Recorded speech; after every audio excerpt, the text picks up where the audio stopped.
Hi friends, good morning.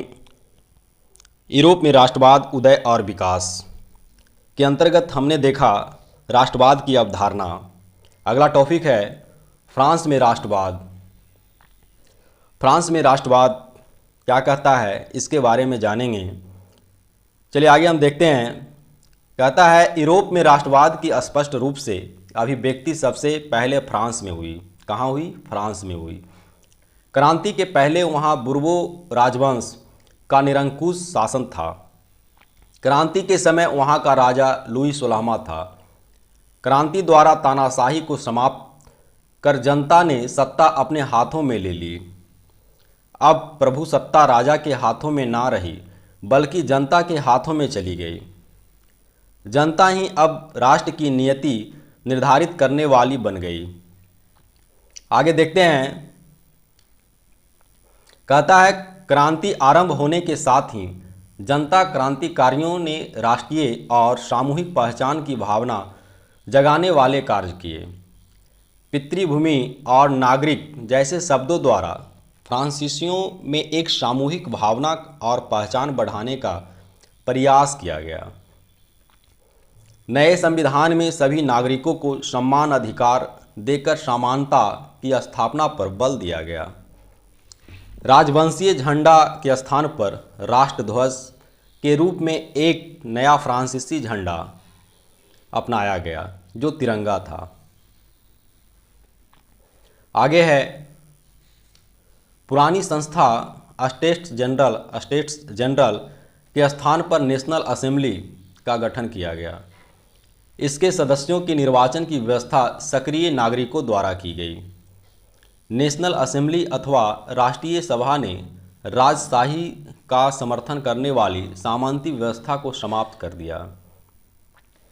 मानव एवं नागरिकों के अधिकारों की घोषणा की गई। मानव एवं नागरिकों की अधिकारों की घोषणा की गई। इसमें दो बातों पर विशेष बल दिया गया। पहला बात था संप्रभुता राज्य, जिसको हम राज्य को राष्ट्र भी कह सकते हैं। संप्रभुता राज्य में निहित है, व्यक्ति या व्यक्तियों के समूह में नहीं। दूसरा है नागरिकों की स्वतंत्रता की रक्षा करना तथा उन्हें समान अधिकार देना राज्य का कर्तव्य है।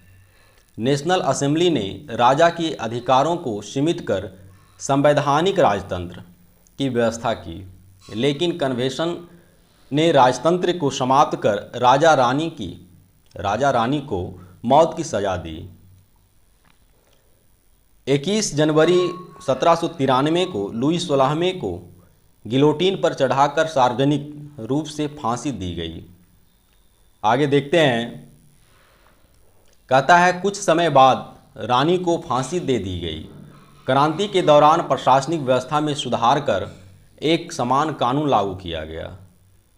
आंतरिक आयात निर्यात शुल्क समाप्त किया गया तथा नाप तौल की एक नई पद्धति अपनाई गई। क्षेत्रीय भाषा के स्थान पर फ्रेंच भाषा को प्रोत्साहित किया गया। यह राष्ट्रीय भाषा बन गई। फ्रांस का राष्ट्रीय भाषा बन गई कौन सा? फ्रेंच भाषा। आगे हम देखते हैं। कहता है फ्रांसीसी क्रांतिकारी फ्रांस में हुए इन परिवर्तनों से संतुष्ट नहीं थे। वे क्रांतिकारी के संदेश का प्रसार फ्रांस के बाहर अन्य यूरोपीय राष्ट्रों में भी करना चाहते थे। क्रांतिकारियों ने घोषणा की कि फ्रांसीसी राष्ट्र का यह भाग लक्ष्य था कि वह यूरोप के लोगों को निरंकुश शासकों से मुक्त कराएं। फ्रांसीसी राष्ट्र का यह भाग और लक्ष्य था कि वह यूरोप के लोगों को निरंकुश शासकों से मुक्त कराए। फ्रांसीसी क्रांति ने यूरोप में निरंकुशवाद के विरुद्ध राष्ट्रीयता की भावना जागृत कर दी। फ्रांस की देखा देखी अन्य यूरोपीय राष्ट्रों में भी छात्र और शिक्षित मध्यम वर्ग निरंकुशवाद के विरुद्ध संगठित होने लगे। आगे देखते हैं। कहता है दूसरी ओर फ्रांसीसी घटनाओं ने यूरोप के निरंकुश शासकों के विरुद्ध खतरे की घंटी बजा दी। फ्रांस में राजशाही की सुरक्षा के लिए ऑस्ट्रिया और पर्सा ने युद्ध आरंभ कर दिया। फ्रांसीसी सैनिक एवं स्वयंसेवक इसे यूरोपीय राजाओं एवं कुलीनों के विरुद्ध जनता की जंग मानकर राष्ट्रभक्ति का गीत मार्सिले गाते हुए इसे युद्ध में शरीक हुए। मार्सिले फ्रांस का राष्ट्रगान बन गया। नेपोलियन के सैनिक अभियानों के दौरान फ्रांसीसी सेना हॉलैंड, बेल्जियम, स्विट्जरलैंड और इटली पहुंची। फ्रांसीसी सेना के साथ राष्ट्रवाद एवं क्रांति की भावना भी इन देशों में पहुंची। इस प्रकार फ्रांसीसी क्रांति ने यूरोप में राष्ट्रवाद का प्रसार किया। आगे हम देखेंगे राष्ट्रवाद के प्रसार में नेपोलियन बोनापार्ट का योगदान। अगला टॉपिक है राष्ट्रवाद के प्रसार में नेपोलियन बोनापार्ट का योगदान क्या रहा, इसके बारे में जानेंगे। कहता है नेपोलियन बोनापार्ट ने 1799 में डायरेक्टरी का शासन समाप्त कर प्रथम कौंसल के रूप में फ्रांस में सत्ता का अधिकार कर लिया। 1804 ईस्वी में वह फ्रांस का सम्राट बन गया। प्रथम कौंसल बनने के पूर्व ही उसने ऑस्ट्रिया को पराजित कर इटली के एक बड़े भाग पर अधिकार कर लिया था। सम्राट के रूप में उसने ब्रिटेन के अतिरिक्त यूरोप के बड़े भाग पर अपना आधिपत्य स्थापित कर लिया। इसके साथ ही क्रांति का संदेश नेपोलियन के प्रभाव वाले यूरोपीय क्षेत्र में पड़ा। फ्रांसीसी आधिपत्य वाले राज्यों में भी वैसे ही संस्थाएं स्थापित की गई जो फ्रांस में प्रचलित थी। फ्रांस पर आश्रित राज्यों में भी नेपोलियन संहिता, फ्रांसीसी शासन और अर्थव्यवस्था लागू की गई। 1804 ईस्वी में नेपोलियन संहिता द्वारा जन्मजात विशेषाधिकार समाप्त कर दिया गया। कानून के समक्ष समानता का सिद्धांत अपनाया गया। नागरिकों के संपत्ति संबंधी अधिकारों की सुरक्षा की गई। आगे है सामंती व्यवस्था समाप्त कर दी गई। इससे किसानों को भूदासत्व से मुक्ति मिल गई। वे सामंती कर चुकाने से बच गए। इस प्रकार कारीगरों पर श्रेणी संघों का नियंत्रण समाप्त कर दिया गया। इस प्रकार कारीगरों पर श्रेणी संघों का नियंत्रण जो था वह समाप्त कर दिया गया। प्रशासनिक नियुक्तियों में योग्यताओं को आधार बनाया गया। प्रशासनिक जब नियुक्ति होती थी तो योग्यता को आधार बनाया गया। यातायात और संचार व्यवस्था में सुधार लाने का प्रयास किया गया। समान शुल्क, समान मापतौल की प्रणाली और एक मुद्रा के प्रचलन से व्यापार, वाणिज्य और उद्योग धंधों का विकास हुआ।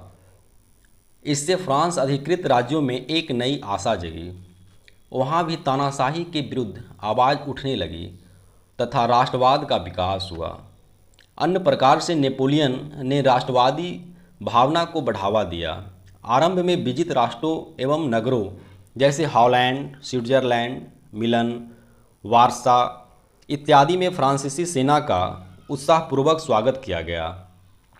परंतु धीरे धीरे फ्रांसीसी प्रभुत्व और आधिपत्य के विरुद्ध देशभक्ति की भावना बलवती होने लगी।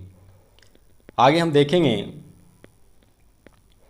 कि यह भावना अत्यंत शक्तिशाली रूप में सभी यूरोपीय देशों में पनपी तथा देशवासियों की प्रति एकता की भावना में परिलक्षित हुए।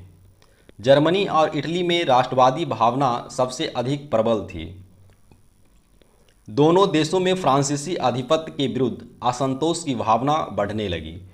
नेपोलियन ने इटली में ट्रांसपेडेन गणराज एवं सिसेलपाइन गणराज तथा जर्मनी में राइन राजसंघ की स्थापना कर इटली एवं जर्मनी के भावी एकीकरण की पृष्ठभूमि तैयार कर दी। इस प्रकार उसने वार्सा की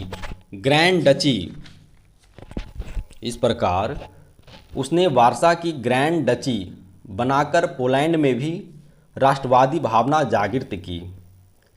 इसी तरह आज राष्ट्रवाद के प्रसार में नेपोलियन बोनापार्ट का योगदान के साथ समाप्त करते हैं। अगला टॉपिक है 18वीं शताब्दी में यूरोप में राष्ट्रवाद का निर्माण। इसी के साथ आज का टॉपिक समाप्त होता है। जय हिंद, जय भारत।